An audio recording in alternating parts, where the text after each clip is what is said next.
d'abord il faut ñu xam contexte bi. oui. contexte bi tax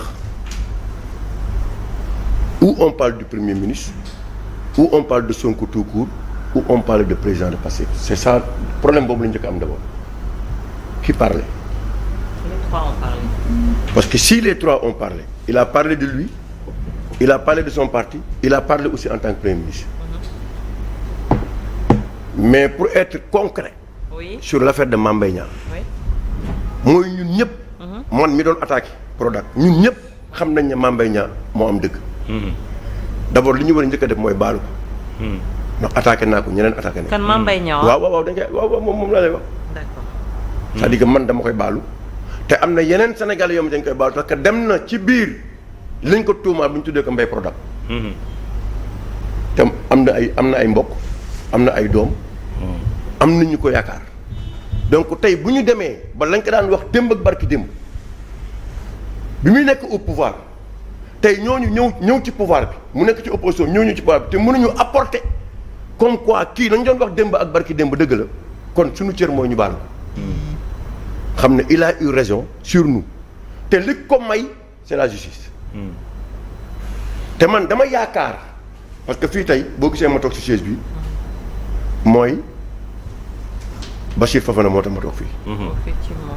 ndax tey je suis Bachir Fofana je suis obligé nee na di wax Omar Faye mais tey su ma mënoon tuddee Bachir Fofana moom laay tudd. naa lay wax Bachir. waaw nga pour que au moins mu xam ne moom du ñu toog du ko wax waaye ñu ngi continuer di xeex su li ñuy xeex pour mu am liberté moom muy Abdou Nguer muy ñëpp ñi nga xam ne ñoo fa nekk ñu téye d'une manière injuste mais tey. bu fekkee ne dañuy taxaw naan Ousmane Sonko mooy wax kon Assane Diouf war na génn. parce que Assane Diouf bi mu koy tontu dane moom laay ba Ousmane Sonko laay waxal en tant que président de parti. alors que lui il a été emprisonné parce que dafa attaqué ñoom ki ñu considéré comme étant il est le premier ministre du Sénégal muy Ousmane Sonko. donc comme moom nee na ba may wax man damay wax ni en tant que Ousmane Sonko la. donc moom Assane Diouf tey jii dañ ko war a libérer mu ñibbi dem këram mais c'est le premier ministre qui doit démissionner. ah bon. pour mettre en l'aise les gens. comment ça. non il doit démissionner. démissionner parce que nee na c'est la première fois dans l'histoire politique de ce pays qu'un premier ministre s'attaque à ses magistrats. Or lui il doit jouer un rôle boo xamante ni c'est pour consolider les institutions.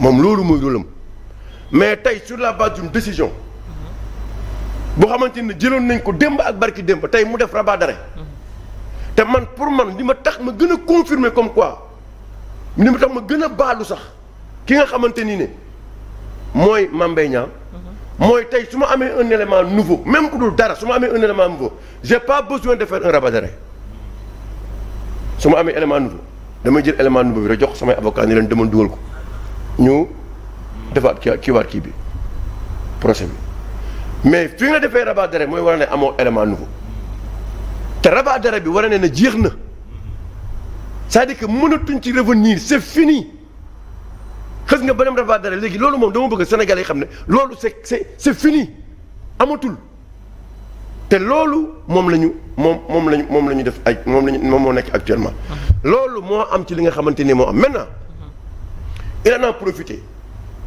pour wax li mu bëgg a def live am mais li mu wax moo bëri wax na ba wax na ñii nga xamante ni ne dernière vidéo yi ñi tëj man maa yónnee vidéo yi pour ñu tëjee te pourtant Moussa Diop dégg na lu nekk ci loolu man maa yónnee vidéo yi ñu tëj leen man maa jóge fa ma nekk en tant que premier ministre dem seeti leen à Rebeuss c'est contradictoire man bi nit ñi déggee mu wax loolu nit ñi dañu jommi moo tax ma ne la franchement moom il met en l'aise ceux qui nous dirigent et même le président de la République parce que dafa am rôle bu mu war a jouer moom pour état bi te rôle boobu joué wu ko donc moom li mu waroon def tey ak tout ce qu'il a décidé de démissionner et de rester chez lui ou mu jéem a def leneen en attendant bis bu demee ba nga xamante ni nekk na candidat wala créé nañ condition mu nekk candidat bu boobaa nag moom bu boobaa mën na def ko neex.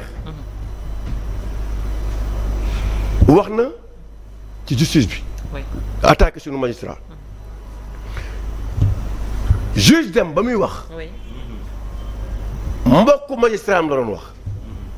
mais juge dem ba muy wax te taxul Amadou Ba bi nekkoon premier ministre attaqué suñu justice.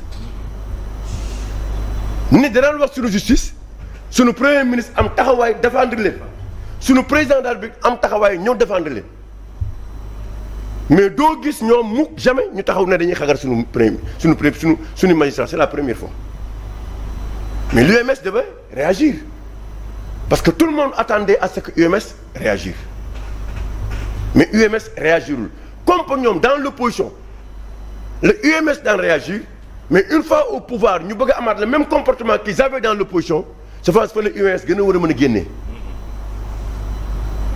parce que ci opposition amul lu mu yàqul suñu justice ak suñuy magistrat ñu jàppee ko opposant mais nag mes chers magistrats si aujourd'hui nag une fois au pouvoir mi ngi mën a taxaw mi ngi taxawaat comportement ba mu amoon mu amaat ko quel doit être le comportement de nos magistrats mais aussi est-ce que tey Ousmane Sonko dans ses propos ku ko topp réew mi dina am jàmm parce que parfois aussi bien que UMS dafa waroon wax mais Adama yenn saa yi tu es obligé nga bañ ko tontu au nom de l'intérêt du pays pour au nom de la stabilité du pays parce que bu ñu ko tourner chaque jour di ko tontu non jàmm du am te chaque jour dañuy wax rek donc moom li mu wax bëreendoo wax na ba wax ci président de la république wax na ba wax ci ñi nga xamante ni ne démb ak barki démb àndoon nañ ak nguuru Macky Sall génn fa ñëw topp leen. waaw na ko nit ñi bi ñu waxee seen xel dem na ci Mimi Touré.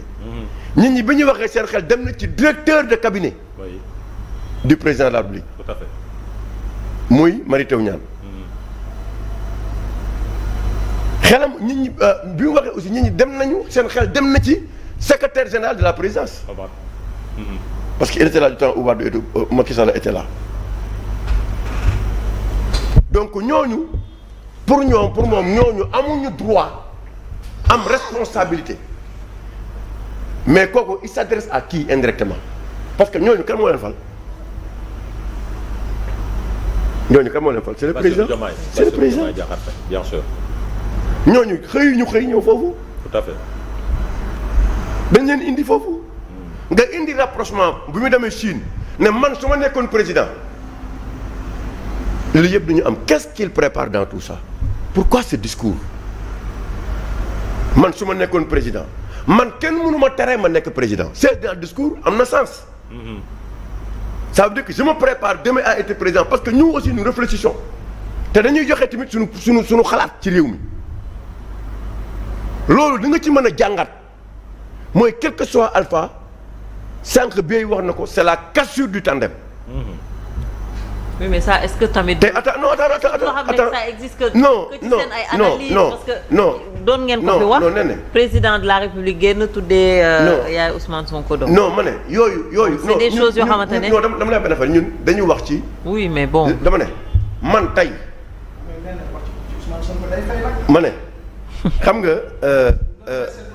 fii ci réew mi xam naa ne seen TV moom dina fay droit d'auteur Ousmane Sonko parce que suba ba ngoon Ousmane Sonko rek la ñuy tudd fii ci télé non c'est pas le premier ministre loolu yàgg na Ousmane Sonko mais il faut rester factuel mais gannaaw boobu léegi yaa ngi wax de soit factuel nag gannaaw nag yaa ngi extrapolé di wax Djibril Ousmane c'est exceptionnel il faut ñu wax ci moom Djibril ku jiite nag moom wax dëgg bu ñu extrapolé tu as été ici à Sen TV oui mais regarde Djibril loolu c'est pas tu as été ici quand même ne pour ça c'est son analyse da nga koy bàyyi mu wax mais que on parle de Ousmane Sonko c'est tout à fait normal hein. voilà ku toog ci télé nga xam nooy waxee nag parce que si vous dañ doon toog di wax ci Macky donc ça vraiment il faut pas le dire.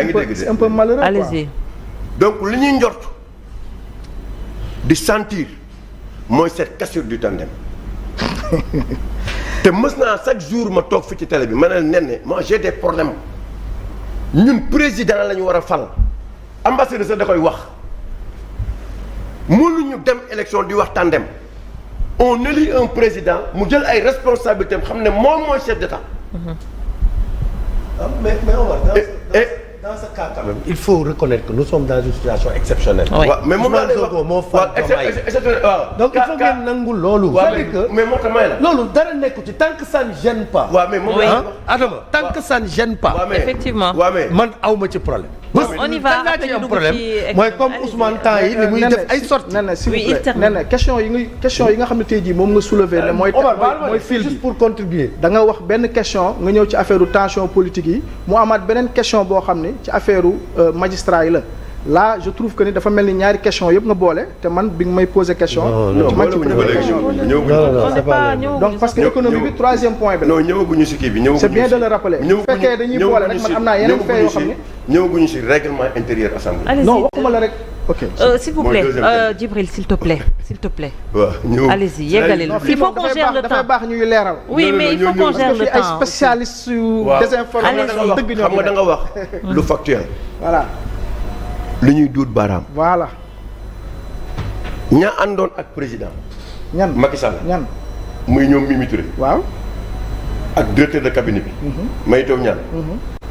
ak ki nga xam mooy secrétaire général présidence. waaw. ak ñeneen ak ñeneen.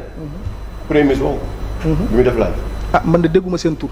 déggoo mu ne ñi àndoon. non dama ne ndax da nga dégg mu ne mais il faut être factuel waxal carrément ne premier ministre. waaw mais ñi mu àndal la wax. waaw moom la ñuy wax donc parce que la ñuy analyser. caméra baa ngi nii micro baa ngi nii mais waxal tur si loolu la ñuy analyser. li nga wax ñeme woo ko moo tax man waaw yow déggoo li ma wax ci ginnaaw micro bi waaye da ngay ñeme waxal. yow xanaa déggoo li ma wax. non tuddal nel Ousmane Sonko moo ne lii ñu dégg ma mun laa tontu ci lu factuel. yaa ngi dégg malheureusement ma laa tontu ci ay waxu ngelaw tamit. donc pare nga. non déggoo man maa ngi wax ngeen may dagg ngeen ma débat la dañuy waxtaan yaa ngi wax tamit may wax sama xalaat tamit non soit. waaw mais moom lay déglu c'est factuel. non nekkoo ci lu factuel yow da nga naan ay Ousmane Sonko ak Diomaye seen diggante tas na ak yooyu mais loolu. waxuma tas na. loolu moom vraiment loolu moom nga wax ko ne que li nga wax c'était pas ça nga indi sa ay fait. c'est tout on le laisse terminer allez-y Omar. donc yow it. ma gis ne non amul yow it. dañuy noppi waaye bu ñu pare non amul yow it dañuy noppi parce que bëgguñu quand même di wax parce que nee na réew mi moo toll fu xamante ni ne il faut que quand même on ne s'amuse pas. waaw faw c'est-à-dire réew mi dafa toll fu xamante ni ne dañu war a bàyyi fo bi te nekk ci lu xamante ni ne mooy jëmale réew mi kanam te dynamique boobu lañu nekkul c'est-à-dire que chemin boobu la ñu nekkul te ñun dañu nekk ci ay détails tout le temps ci détails la ñuy nekk te li Sonko wax yëpp buñ fi naree taxaw moom di ko détaillé moom ci li mu wax yëpp